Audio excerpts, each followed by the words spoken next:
Ladies and gentlemen, welcome back to another episode of GhostComms. I'm your host, Jatman, joined by my host, Vishal.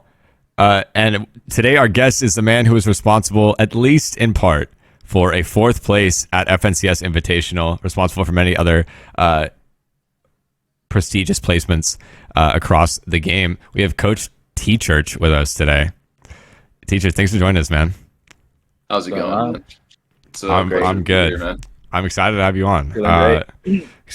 So we'll talk about Invitational. We'll talk about some of your coaching, whatever. But first, let's just get a history of you, how you got into gaming, and then we'll kind of transition that into how did that transition into Fort specifically? Oh man, so gaming has actually been, we talked about this a little bit before, but gaming's been something that has been a part of my life for a long time now. Like I was telling you, some of my earliest memories, with my dad in particular, are just playing games on the computer. There's an old school, a very old school tank game. It was probably an OG third person shooter actually, now that I think about it. But it was called Recoil. I think it was made in 1999 or something like that. But I used to play that game with him all the time. It was a story-based game, shooter game. You're trying to save the world as this robotic AI tank. Yeah, it's really cool. So some of my earliest memories, and then I remember I went to my family's from California originally. Okay. So especially when I was younger, we used to go visit them a lot. So when I was 5, I believe I went out to my aunt's house on my dad's side. So my dad's sister, and that was when I was first introduced to Halo and the original Xbox. Yeah, it was that time. So the original Halo, yes sir. Yeah, the original Halo. And I remember it was life-changing, man. I remember that I had never I'd always, I thought games were really cool.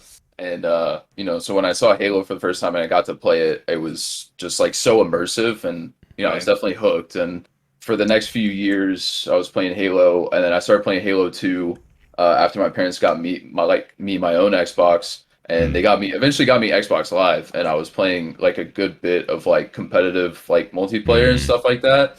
And I think I got 4th at an amateur tournament when I was 9 or 10 years old. Nice. It was just some local tournament or something. Nice. Yeah. MLG. So that was pretty cool. But that was probably the earliest competitive gaming I ever did. But I never I always played Call of Duty and stuff through middle and early years of high school. And then I stopped playing kind of probably around my sophomore year of high school. I stopped playing video games pretty much altogether. Because I was playing football, I had I was going to parties, just living kind of a normal high schooler's life. And then I must have been 18 or 19 when Fortnite came out, I think. Okay. And so I was originally playing it on the PS4. I remember hearing people talk about it when it was in its infancy, and I kind of wrote it off because I don't really play video games much anymore. I played World of Warcraft for an hour or two every week or something like that at that point. And then Fortnite came out, and people were talking about it. Eventually I was all right, well, I'll try this game. And because all my, eventually my own personal friend group started playing it, and I was oh shit, this game is awesome. Yeah. And then started watching the big streamers at the time, Myth, Ninja, and those guys playing the game. And I was man, I actually want to be really good at this game. I want to go get a computer. And so at the time, actually, that's when I was running the restaurant. So I had the money to just go out and buy the computer. So that's what I did. And then I started, I started playing, started learning how to play on mouse and keyboard. So I've always been very competitive. Gaming has always been something that's been a part of my life, and it's very deep and meaningful to me because, Jad, we talked about before the call, my relationship with my dad hasn't always been the best, and that's the best memories I have with him from my childhood was playing games together. Right. So when was that when you decided transition to PC and kind of dedicate to that actually developing skill? Yeah, because that a lot of people made that really late. I know for myself that was chapter 2, maybe early chapter 2, chapter 2 season 1 or 2. So when was that for you? Because the way you were indicating, it was almost sounding early chapter 1. It was mad early. Okay. It was pretty much chapter 1 season 2. Wow. Now there was a lot about good time. That's a great time. There's a lot about the game. There was a lot about PC gaming that in general that I had to learn about. Aiming with a mouse was extremely difficult at first. Of course. And of course, I was a bit older. I'm not these 5 or 6 year old kids that like they they absorb information like sponges. Yeah. It took a lot of time and like concentrated effort in order for me to learn how to. That's something that I think that I am known for is like mechanics and aim. It took me a long time to get there. And that's something I really want to stress to the community is like, if you guys want to start on these journeys of like developing like super duper good mechanics or super duper good aim that transfers across games, it takes time and it takes like consistent effort. But it was really early on, man. And of course I learned a lot, over the years with that I'm now able to like give to other people. But it was a solid like 3-4 years now of playing and learning. I mean, you definitely, I don't want to say it's luck per se, but like you definitely like got in early, and obviously that investment is paying off now. That's a great thing, because that's one of the bigger regrets that most of the community has, like, or most players that if you talk to, getting a PC late or investing into a PC late, because it's one of the most satisfying investments you'll ever make. It's one of the greatest ones. That was, again, like I'm emphasizing kind of the length of time that it took. I think that most people, given the information that's available these days, like you could do what I did in a year and a half, maybe even 6 months if you're particularly gifted. You know what I'm saying? Like, I think it really just depends on the person, and then it also depends on how willing you are to go out and get a coach. Because I did that a couple of times throughout. And I know it definitely helped, especially when I first started doing like aim training and stuff like that. I went to Aimer 7. I went to the best coach of the community. I had the money at the time. I paid his prices, but he's very expensive, but I think he was worth every penny. And I think that accelerated my growth like tremendously.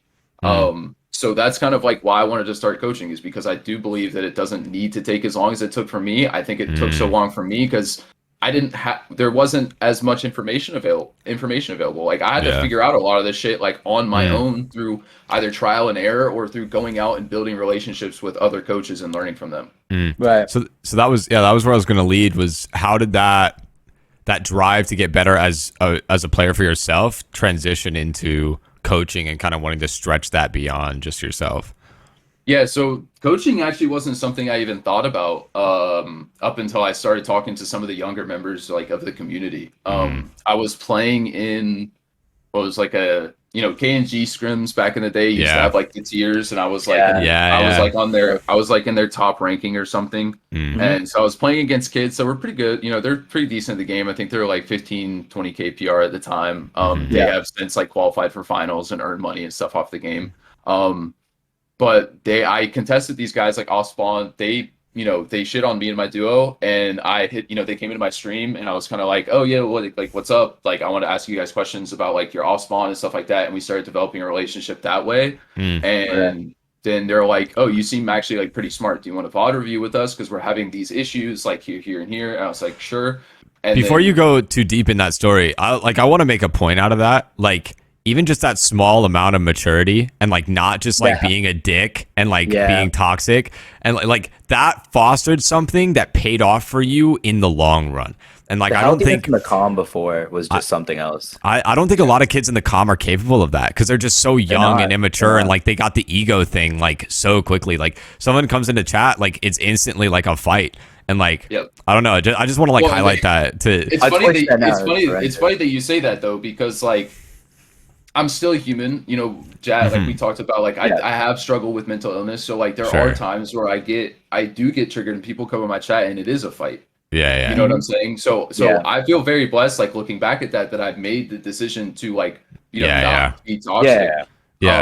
Because, without that, and I've seen where, I've obviously raised my awareness. I'm getting older. I'm learning like as a person. But, I think I wanted to bring that up too, because I don't want it to seem like I often, when I'm looking at me through like the social lens, a lot of times, like I feel like there's greater expectations than who I actually am. Sure. And so I really want to make sure that like I'm being an honest and genuine person to the people that look up to me. So I really want to emphasize like, that's not me all the time. That's an example of like where I made a good decision. Yeah. And it's paid off. No, that's for sure. That's huge too, because we have a culture that makes like our figures like that we put on pedestals out to be like these infallible deities and not like people. Like, and I mean, there's a balance there because like you and I were talking about this a little bit before. I think a lot of streamers and pros don't realize that they're role models and they don't take that responsibility seriously. So they don't do like they're always making that wrong decision or they're always modeling like the bad behavior, and kids pick up on that. But on like the flip side, like kids shouldn't like just listen to everything that a pro or coach or streamer says, like, because we're just human beings. And like I think if we start to tear down that structure of like putting these people on pedestals and like elevating them and just realize, hey, they're a person too. Like I've met some decently big names. Like I was in a Discord call with Booga just randomly one night, like a friend of a friend, and like we all ended up in there. And I talked to him, and I never felt more casual because I was like, bro, this is just a teenager. Like there's no like obviously there are things that are special about him and unique, but like there's nothing that puts him higher than me on some ranking. And I think like especially in the FN scene, there's this perception that like your skill or your clout or your whatever like makes you higher or better or whatever. And it's like it's just not real. And when you start treating people the same, like with the equal respect and like as if we're equals, it gets you a lot of places because of that, because you're not exalting and you're not belittling, and like you just got to find that balance. But anyway, I just wanted to highlight that off of what you were saying. Yeah, like I'm with that like 100%, man. And that's like a big thing that I think we need to do a better job of, like in this community, is setting that example for the kids. And you know, like of course I engage in their culture at times. Like I think it's necessary for us to be able to speak their language and be able to joke around and have fun with them. There's a certain there's limits. There's obviously limits to it, but you know, once you develop the relationship with them, and you know, we know what the boundaries are, then we can have the shit talk and we can have fun. There's a relationship there. But I think a lot of times too, I think there's a lot of disagreements between friend groups because of like their own culture within the friend group doesn't align with like the beliefs and values of like other friend groups. So I think there's a bit of infighting that happens there that's kind of just natural that we're gonna see. But I mean, I think it's definitely incumbent on us as the older members of the community to make sure that we are like setting the good examples, but also making sure that we understand that, hey, we're all human beings, man. Like we make mistakes, and I think if there's a lot more. I think if there was a lot more of that, like I think we would see like this community really expand in the way that we all want it to. Yeah, I mean that was a big thing for me. I think like because when I started like going on the streaming content and like pro journey, was like I did not get involved in at all, and like I tried to like I purposely stayed out of the community because I was so scared of like what kids were like and how different that I was, because like I'm not like those kids. I'm not normal like in general in a lot of ways. Like I read physics books for fun as a kid. I started researching philosophy when I was in middle school. Like I just never was like on that normal track. So I was like, bro, like these kids, like I don't know how to like even speak their language. But that was something when I got back into the scene after I took a little bit of a break from Fort. Like I've made such a conscious effort to do that. And like it's been so rewarding because like you have your trolls and you have your kids that like, man, they have very little hope, but like you meet those people and you meet those kids that have potential, or you meet those kids that are like they're getting on the right track because they're working hard and they have a routine and they're actually going towards something that's like beyond themselves and they're looking to achieve. And then you use those like lessons from the game to transfer it into life. I mean, that's one of the greatest things about coaching to me is you are teaching them how to live life through what they enjoy. I mean, it's so much bigger, and that was like big for me with football growing up too. And we talked about that a little bit. Like I've met most esports coaches I met have some kind of sports background, especially football. But that was a big thing with football, was it taught me how to live life, how to be a man. It taught me how to have manners and work hard and all of those things. And I just think that has transferred over in a massive way that can't be understated. That's a big pattern that I don't think I've seen enough people talk about, that I wish there was more conversation surrounding. Like is this idea that like there are patterns and principles that underpin any competition from you know, whether it's physical competition or mental competition, you know, from chess or video games to football and basketball, that you know, life is a majority mental, and it's about the way that you perceive. It's just I think I could stop there. It's just about the way that you perceive. Yeah. Because if you perceive negative, the outcome is generally negative, and if you perceive positive, the outcome is generally positive. Now, having that mindset doesn't guarantee you a positive outcome at all times, and having a negative mindset doesn't guarantee you a negative outcome at all times, but it's about you taking on the responsibility to say, hey, I'm going to do the best that I can do, and I'm going to do it positively or with a smile or in a way that is not in a way that other people want to emulate. Yeah, I mean, that was something, and this is more of a philosophical conversation, but I've been in a lot of streams where people talk about like happiness is the key to life, and I'm like, I don't know if I would say happiness. Like, for me, and maybe this is I play a semantic word game a little bit, but like for me, joy, and I think the distinction is joy is a choice of a state of mind, whereas happiness is conditional. And I like that's where I get to, and maybe there are people say it different ways and different different interpretations, but like to me, like I kind of what you were talking about, like approaching things no matter what the outcome with that mindset of, all right, like this is how it is. How do I respond? How would I react? How do I keep moving forward? And that, like, I think that's one of the biggest things that's embodied in esports or sports or whatever competition is when you get knocked down, how do you respond? And I think that lesson is taught over and over again because it's one of the biggest things you have to conquer in life. It's not about making your conditions meet, such conditions where you are happy. It's making yourself happy in any conditions or joyful or whatever, whatever term you want to use. So that, I mean, that was a big thing. And I think that I agree the overlap between esports and sports and the similarities there are way more than the differences. Football coaches, basketball coaches I've talked to, I mean, I grew up in being a multi-sport athlete. Like it was seamless for me transitioning into coaching and transitioning into esports. Like obviously there were things to learn about, like, actually inputting on a keyboard or a mouse or things of that nature, or like, being able to like have something like a Discord open while I'm like competing. Like that was a weird thing for me because I'm used to being on a field. Like, but there's a huge overlap, and I would love to see where like psychology or other studies go in terms of like finding those and seeing the overlap.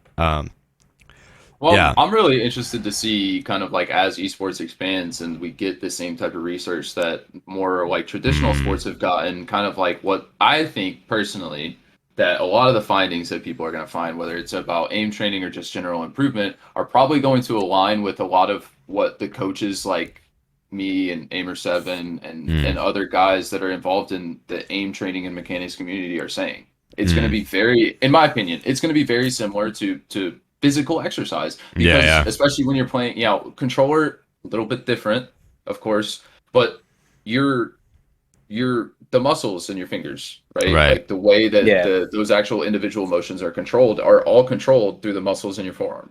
We have connections, we have actual individual connections, so there's going to be a physical element to getting better at this.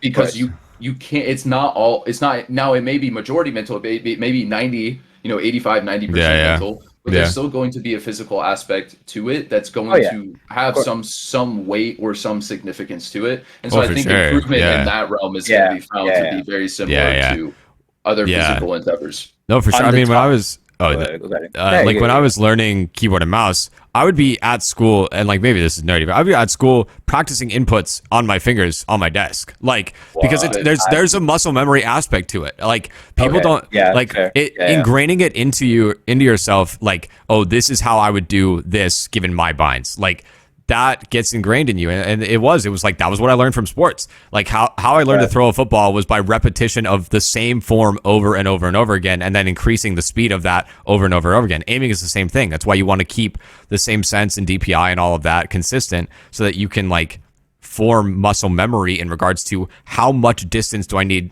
to move the mouse to cover X distance in game.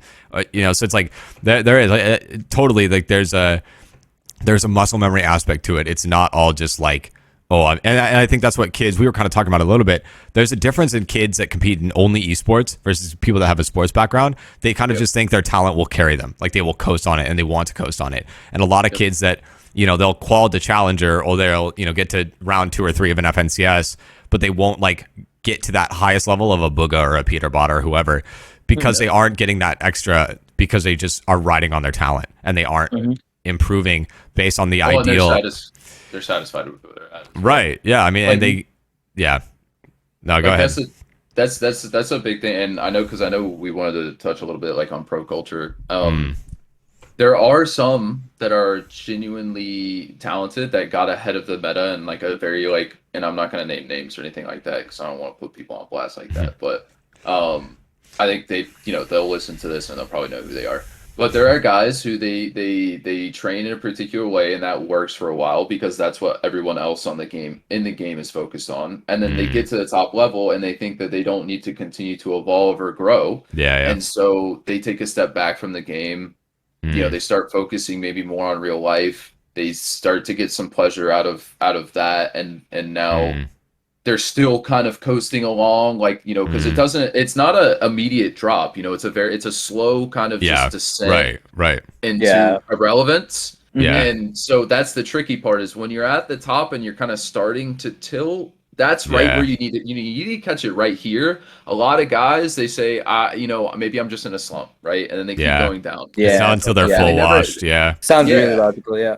Yeah, and then they never actually change or evolve, and eventually, it just leads to them getting more and more demotivated. And it's because it's like, well, you never took the time to look around and get out of your own bubble and see what other people are doing and what other people are focused on. I mean, we saw that with like Rex, right? I mean, he was on top of West for forever. And then all of a sudden he's not playing the game. He's literally allegedly he was having people play on his account to get champs. And then he literally wouldn't touch the game until FNCS. And he's still trying to place. And he would do decent. Like he's still better than 90-something% of the kids. But I mean, it was that like, to stay at the top, you gotta be working because the skill meta will keep rising. The skill ceiling will always be rising. And I think it was easier like in chapter 3. I think there was a misconception like chapter 3, late chapter 2, like because of the spray meta, like it was a lot slower of an improvement in terms of like the skill ceiling. Like because there wasn't like peace being developed. There wasn't many new like builds. Now it's teamwork and communication. I mean, learning like those elements, because the spray meta becomes extremely powerful when you understand angles and lanes. That's all box fighting is angles and lanes. So once you understand that, you understand how to set. Like I was watching a VOD review of Bugha and Peterbot. I think Bugha might be one of the best like lane players in box fights, like probably in the entire world. He just understands how like where to cut people off, like what lanes to take. Continual pressure, continual spray, and it's like that's what the game is becoming. Well, I think a lot of that like we're seeing now is it's so much about game sense and game decisions. It's not about mechanics and aim, like you were saying. Like it's so much more about the mental side of the game. And I think this is kind of what I just wanted to transition into. Like I think it's reflected a lot in the personalities of the kids. Like if they're impatient, they are impatient in game. Like I've coached so many kids who have such raw talent and they have godly mechanics and they're so good at fighting, but they don't know when to, or they don't know how to rotate to get themselves in a position, or they're so impatient and reckless in their personalities and in their lives, and it transfers to the game. I like, have you seen anything like that? Would that like ring true for you in your coaching? It's universal, man. Like, I mean, again, and again, I'm not just working with top level players. I work with players of all skill ranges. Like, I don't, I don't really want to close myself off to the community because because I want to be able to engage with them and to be able to say like, hey, like, I really want to be able to emulate that idea that, hey, I'm a human being. Like, don't put me on a pedestal. You know what I'm saying? Like, you can access me like whenever. I know how to set my boundaries. I'm a man. Like, I know how to deal with, the ego thing is huge and their issues. I mean, like, but it's like, I just want to make sure that you guys feel, that the entire community feels comfortable, like coming to me and talking to me, because I'm not in this to make the best better.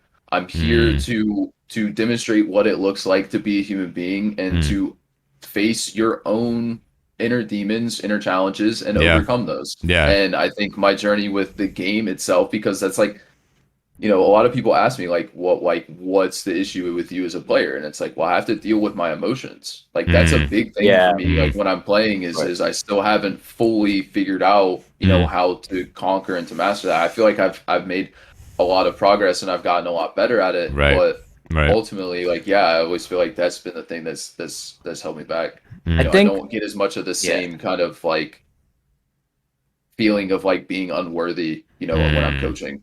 Of course. I think this community, like especially the esports comp, especially with Fort itself, like you see a lot of other games like Valorant and stuff, they have their age limit a lot higher. With Fort community being a 30 plus age in this Twitter era of Fort, it's hard to get you yourself a balanced community, especially with Twitter around, with no TOS, and then like you said about the Twitch chat stuff earlier, with how you play those guys off spawn and then they come into your chat friendly instantly. Nowadays, when you see that, you usually you see someone TOSing. You see someone instantly TOSing, and you see someone going off. And that originated from the whole stuff that happened with Kanata, with him going off about wagers, and then also the stuff that happened with Paper getting him banned off Twitch. Unfortunate, but it is true. It's the consequences of what can happen. It's the scary part of the community, because those things. Because think about kids that get those types of DMs. Think about the tier 1 pros, and they've already talked about the tier 1 pros that get those types of DMs just from off spawn fighting. Yeah. Right. Yeah, like my friends are 5 to 8, maybe 10K PR, and it's like it happens at all skill levels. Oh yeah, right? Yeah, like, yeah. Kids are just and that was they get angry and they get upset. Yeah, and that was the big thing for me. Honestly, like starting content creation was I recognized this lack of role models in the scene and people who were really taking that seriously, who were also like entertaining to some degree. And we were kind of talking about this a little bit, like you need to be able to speak their language or joke around with them or like meet on their level. Like you have like a Nick A30, fantastic role model. Is anyone over the age of like 13, 14 going to watch him? Probably not. And that's okay. He's found his niche, but like to find people, like that was kind of my goal, was to be that middle ground of like, yeah, I'm going to be a role model when I need to be. I'm going to level with you when I need to be, because it makes that relationship stronger, like you were talking about, where it's like, yeah, this is going to encourage everything just to be better in the long run. And you're going to actually want to listen to me because I relate to you on a level that's more than like a teacher or your parents or, just going to be a more personable influence there. So talking of comp, and you kind of have said like, where it's going, where do you think comp is going? Like, because you went to DreamHack and Invitational, which were awesome. I mean, I went to both of those as well, and like it renewed my sense of community and like my like how excited I am for the future of competitive. But just like where is your mind when you think of like the future of comp within the next year or two? Yeah, so I mean, for the most part, I'm trying to take it day to day. I mean, there's a lot of things that really like. I love that we're doing, like, I love that we have lands back. I love that there's, quarterly events that we can attend to network and get to know each other. My biggest fear right now is the lack of org support from Epic. That's definitely number one. It's very scary because it's very difficult to kind of make it on your own out here and like making content and stuff like that. So orgs are really like they're a vital part of this scene, and they're a necessary part of the scene if we want to continue to have kind of like a thriving competitive scene. Because it makes it possible for the smaller players and the coaches and stuff like that to start to make names for themselves and to start to be able to become known. And eventually Fortnite will die.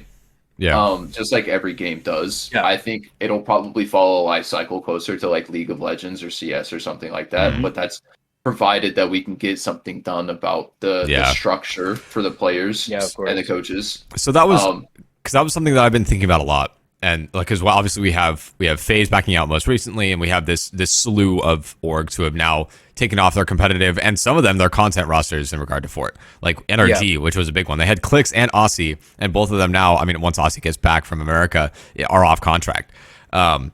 So I mean, I was kind of thinking about this is what is the solution? Because like with Valorant, you have franchising. You have, we have an org and everyone on the team competes under the same org banner. I think it's a lot easier in that sense to go, okay, like we'll throw all of our marketing and our sponsorships and our staff and whatever into that. When you have multiple players across multiple teams because it's a BR, like what necessarily is the solution there? And obviously like allowing orgs to advertise their sponsors and things like that. But like, is there anything like in your head? Because I've kind of been reeling at it. Like, I don't really know where to go with that. Like, what are the long-term solutions?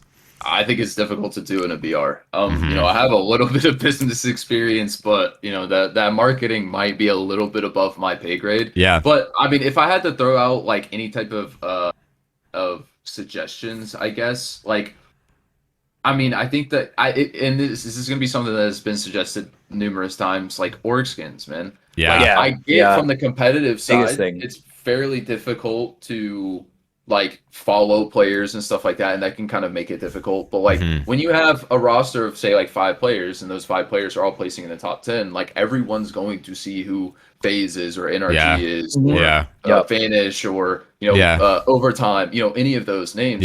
Like if you it's more or less like that's been the complaint. It's not the visibility that's been the complaint of the orgs. I think they still get like decent visibility because like Fortnite still has a following. I think the issue is, okay, how do we take that visibility and how do we monetize it? Right. Right. And Epic right now, from my understanding, is that Epic is there's a giant pie that is Fortnite.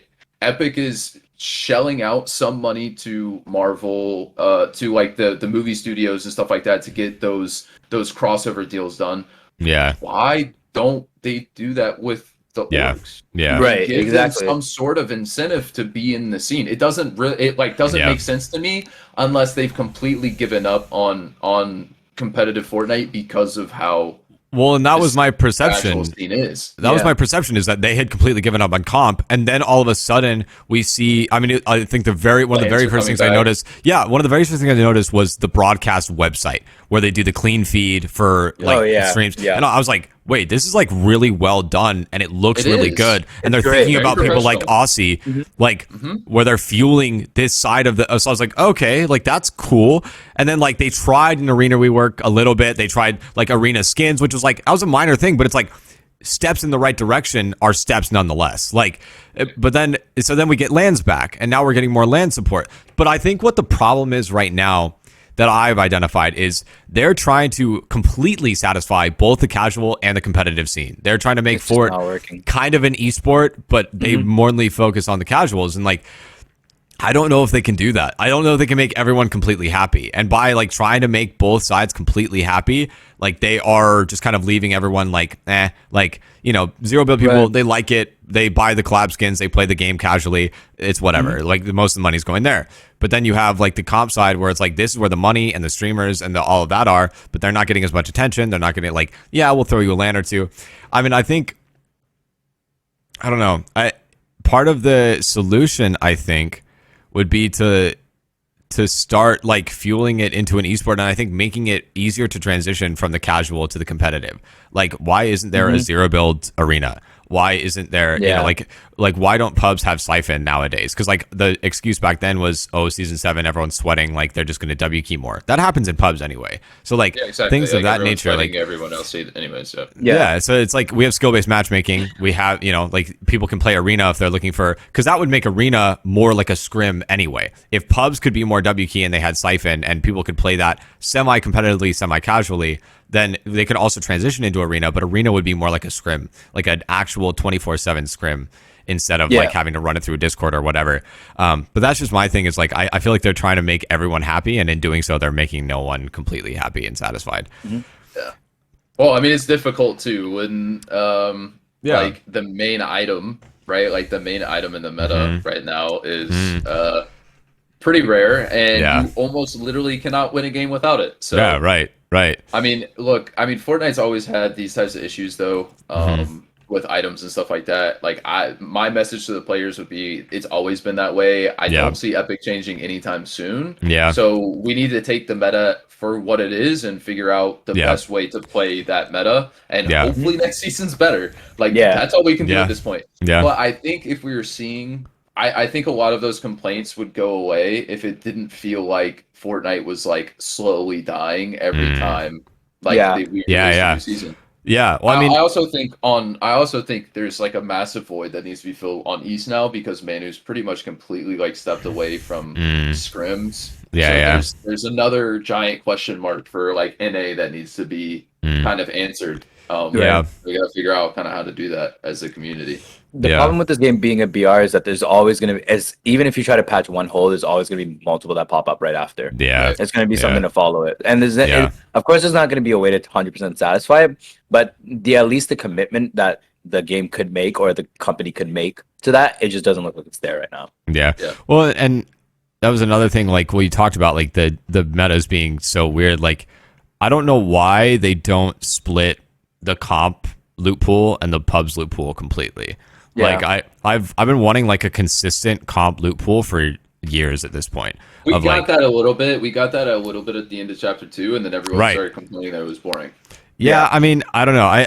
Gamers will always find somebody to complain. I think that has more longevity for an esport if you want to model the company after or the game after an esport.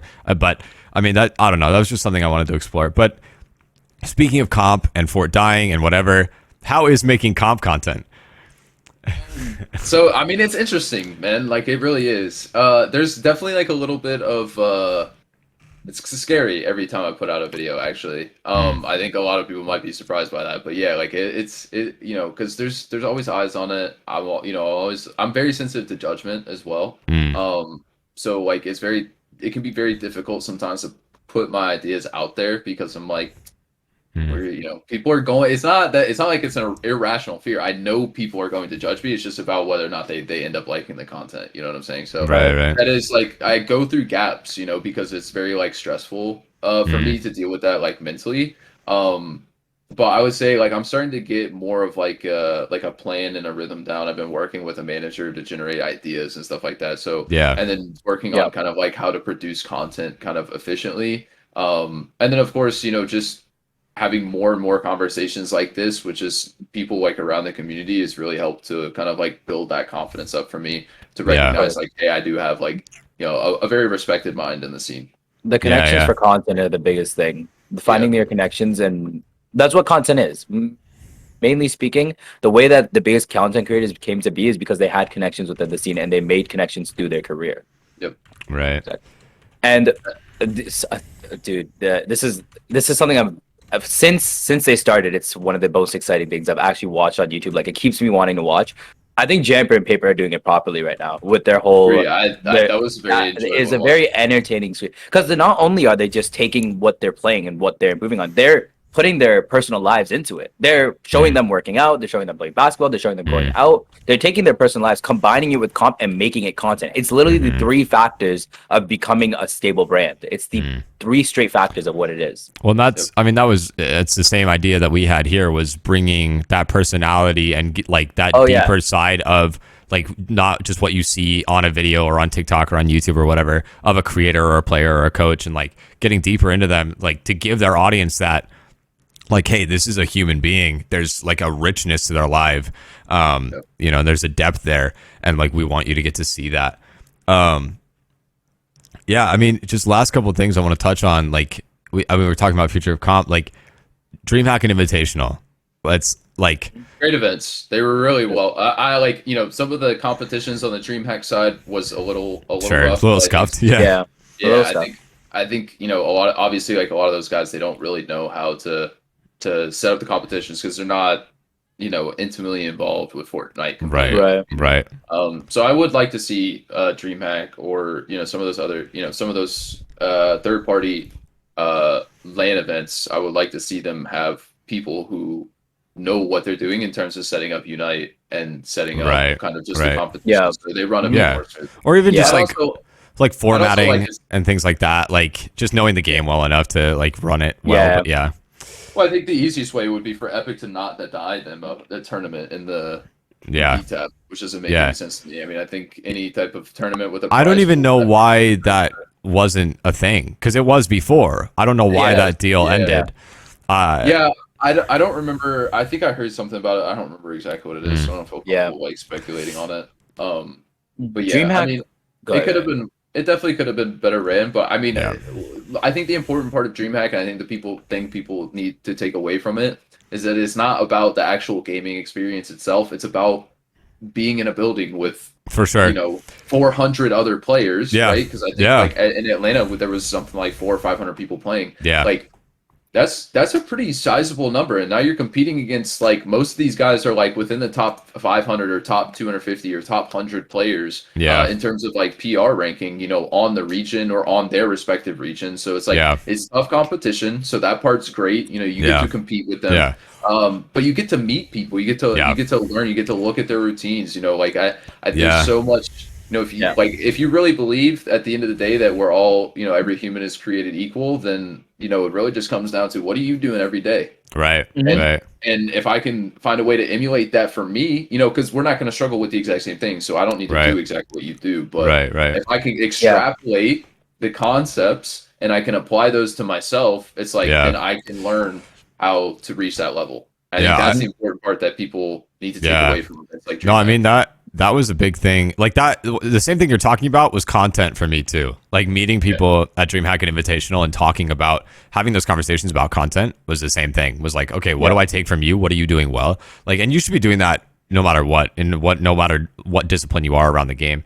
But like that, I think I touched on this earlier, but Invitational and DreamHack like brought that sense of community and excitement, and like I was invigorated after those experiences. Like when I came home, I was like, I want to grind this game. I want to do content around this game. Like I was fully like rejuvenated from that because I had been burnt out from it for so long, of like being in that grind and being in that. But like, it was so great to meet people who are so like-minded, who care so much about the same things, who have similar goals. Especially Invitational. There was a special vibe at Invitational. Like I don't think I could hate anybody there, even if I already did. Like I don't think so either. It was just like being in that room, hearing all the yelling about like the same thing when you're like united in that. Like it was just like, man, this is like a family. Like everyone there, I was just like, man, I could talk to any of these people for hours. I really probably never. And I've been hesitant to use the word community before because of that, and like after that, I was like, yeah, that's what it is. Like, I mean, I met so many like big people. Like even our first episode with Bronos was because I met him at Invitational and then ran into him at DreamHack because he was like setting up like 2 rows behind me. Like those connections have already been fruitful for me, and I know they would for other people. And I've been talking about this at my company too, of like, how I want us to have LANs at our locations because like Smash, I love Smash. I grew up with Smash.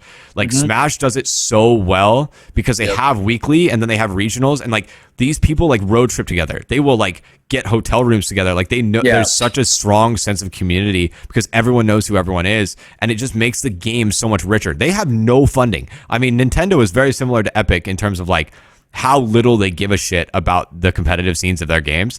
But like Smash is always thriving because you have people putting in thousands of dollars of their own money and volunteering their time to put on these third-party tournaments. That's a really good point, and I'm sorry to like interrupt you. But no.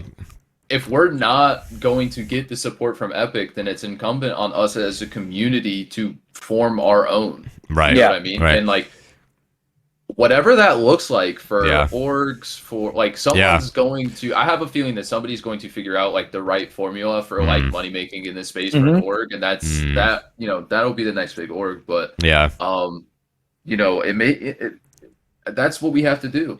Is we kind of have to come together like as a community and support ourselves. And I think that honestly, like you bring that up, getting that support from Epic. Yeah, you bring that up, and like we've seen that, but with No Builds. No Builds has so many like independent creators and like people like orgs or whoever running their own. Excuse me. We just saw like, Tfus recently. Tfus was massive, but you have like Peach Cobbler. You have like these like, you know, 100, 200 viewer average streamers giving their own money just to fuel this like, you know, this competitive sense in people, and people love it. People are getting their names out of it. People are getting into competitive No Builds because of it. It gets so much viewership. So like, for the streamer, it's a return on investment because they get so much watch time and you know, they get new followers and whatever. And then these people are getting to play the tournaments that they love, and it's not just like zero build pubs. And I want to see that same thing come back. Like that same structure, I think, is what we need in builds, like to come back again and go, hey, like we need third party tournaments like for this to happen.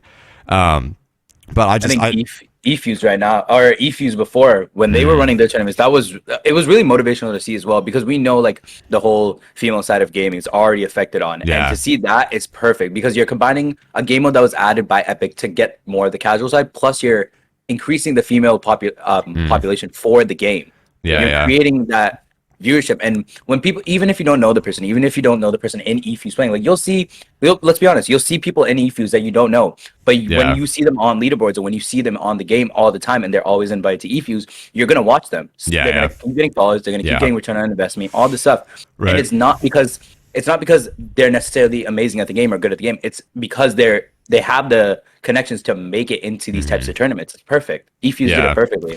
Well, and eFuse does 3 builds and 3 no builds. So it builds, you get to see different skill sets. You get to see different like mindsets. Like there are people who are really good at no builds that can't build a damn 90. And then you have people like Caroline who are like cranking like a full tier 1 pro who's just like incredible at the game. Like, and it's built exposure. Like I heard about Bailout Bunny, I think through one of those. And like I started watching her and I'm like, this chick is insane. Like she does things I could never imagine mechanically, and like just other things akin to that. But what are your plans for the future? Like where do you go from here? What's on the horizon for you? Man, like, well, I set a goal for myself to win FNCS as a coach. Okay, so that's something. I guess definitely something I want to do like this year, and I would prefer it obviously to be on the biggest stage now at Invitational. Obviously, I mean, obviously throughout FNCS every season, like I'm competing with other great coaches like BloodX, Jocko, Sven, Captain. So, I'm definitely, the fact that I'm even competing with those guys is like it's a great honor. I'm still a little it's still a little surreal at times. I think I've been doing this for like 8 months, 9 months now, and it's still surreal at times when I'm, I recognize that like I have this moment of self-awareness. I'm like, holy shit, like I'm sitting in a call with, like Oliver OG, or I'm sitting in a call with like Miro and Edgy, or it's a great period of time. 9 months is a great period of time for that. Yeah, it's insane. Because you see something like Destiny Jesus, who's been doing this forever, and he has that reputation behind him now, being one of the best coaches in the game. DJ's, I do want to give a special shout out to DJ because he's actually just in my DMs the other day, helping me out with some SEO stuff. So, right, and a lot of the coaches in this community have been that way for me. BloodX reached out, and we actually got to play a tournament together. That was a lot of fun. Just being able to talk to him, and then also see the way that coaches perceive the game as well as players. It's always It's always interesting to see. But there's been Captor helped me out a lot too. He's been rather supportive of me as well. So definitely like a shout out to him. But some of the coaches, the other coaches in this community, I would say are definitely they have been good.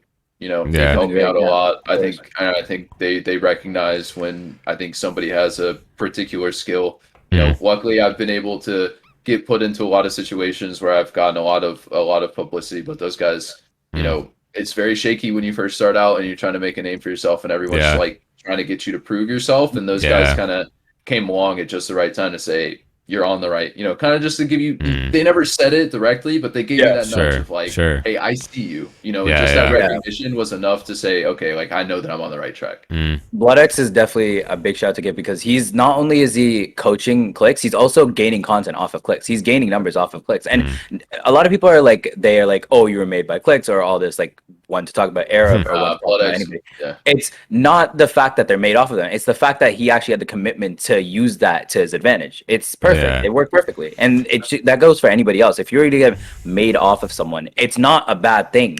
It's true. Let it be true. It's well, in a coaching situation, like obviously if they're coming to you and they're willing to be taught by you, like if you take a clicks, that says more about BloodX than it does about clicks. Exactly. Like, like if there's value there. I mean, like you take, a Bill Belichick or a Nick Saban, like you aren't saying Bill Belichick was made by Tom Brady. Like I sorry for the sports metaphor, but like, like you're not saying like, oh yeah, like, Tom Brady made Bill Belichick famous. Of course not, because Tom Brady, being as notable as he is and having the notoriety he does and the reputation he does, is willing to be coached by Bill Belichick and wanted to stay in that program for a long time. And like I think it's the same when it comes to gaming. Like if you're willing to put yourself under somebody where they have some kind of rule or dominion or influence over you, that says a lot more about that person in general. But it's good to hear that the coaches are like tight like that. And I like, I don't know this for sure, but I know for a fact that,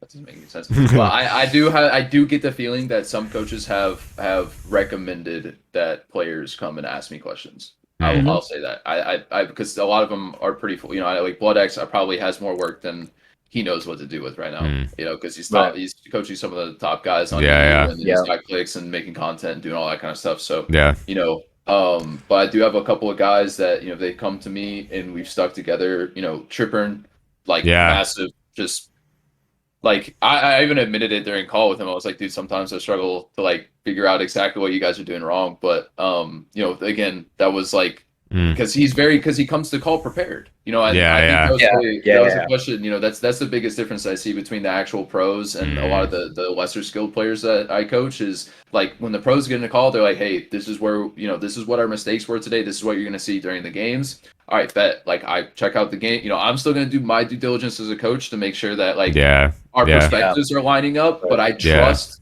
generally we'll have more trust over like what the tier 1 is saying than, you know, the 9 and 10 because we align. You know what I'm saying? It's like, hey, that's the solution that I would have also come up with you. Here's a little bit of additional insight, though. A lot of times that's what I'm doing with those guys is like, hey, let me just make sure that you know. And this is an underrated aspect that people don't talk about a lot in coaching is it's not always knowing more. It's literally just being able to be on the sideline, having a different perspective, seeing the bigger picture. I mean, you think like Arab's coaching a lot of the time was calming mats, you know, where zone, if zone goes up or down, things that are going to be like tertiary or further in the forefront of your mind if you're the player. Like you're thinking about, okay, I don't want to die. I want to build here, and here. I need a tunnel. Like, you know, so it's like coaching isn't always just, oh, I have more knowledge than you and I'm going to distill that to you. It's like, it's just getting that different perspective. And like you said, making sure that we can see everything from like a bird's eye all the time and getting the fullest picture, you know, like, some guys where it's like, oh, I shouldn't have done this here. And I'm like, yeah, you're right. But also like this rotation that you made 3 zones ago because you burned so many mats or because you were so out of positioning, like, you know, and it's like, they could have seen that, but like they aren't thinking about 3 rotations ago in the moment. And like, that's, you know, so it's a hard thing to get. Yeah, man. I don't really have anything more. Vishal, do you have any more?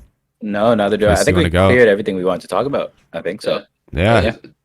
Like, I mean, it's pretty solid, man. I definitely enjoyed like being on today and getting to talk a little bit about some of the important things to be and just allowing the community to kind of see me see me kind of like apart from my Twitter persona. You know, because I'm definitely pretty active on there and I like to joke around and I like to engage with people there and just be a part of the community. We talked about that with Bronos too. That's not real life, man. It's not always real life. You know, I like to make jokes. I will tweet out, I'll reply to like, you know, like we talked about at the beginning of the session, like I'm still hung up on a girl from over a year ago, but I'll still make replies just for the content, you know what I'm saying? So, like, for sure. So, there's one thing that we do like to ask every guest at the end of the podcast, which is what's one piece of advice that you would want to give to this community as a whole? Be more open. Like I don't think that guy that's competing across from you is as bad or like as evil or like he wants to do as much harm to you as you think that he does, you know? Dude, that's a big thing. Like everyone can teach you something. It doesn't matter if they're a brand new player, if they're Booga. Like everyone can teach you something in a given moment. You just need to be open to it. Like for sure. No, I love that. Teacher, thanks for being on, man. I really loved having you. Like hopefully we get to do a second episode after you win an FNCS or something of that nature. Well, we'll see. I mean, we'll see how the rest of the season goes, man. I had a couple of good guys I'm working with. We made a lot of good progress, and so now it's just about them being consistent with the work, and you know, I think we'll get there. So I'm excited. Yeah, I think it can happen sooner than we think. Yeah, I'm really excited to see where you go, man. I believe in it. Well, ladies and gentlemen, we will see you next week. Thank you for joining us for another episode of the GhostComms podcast. Peace. Peace out, everybody.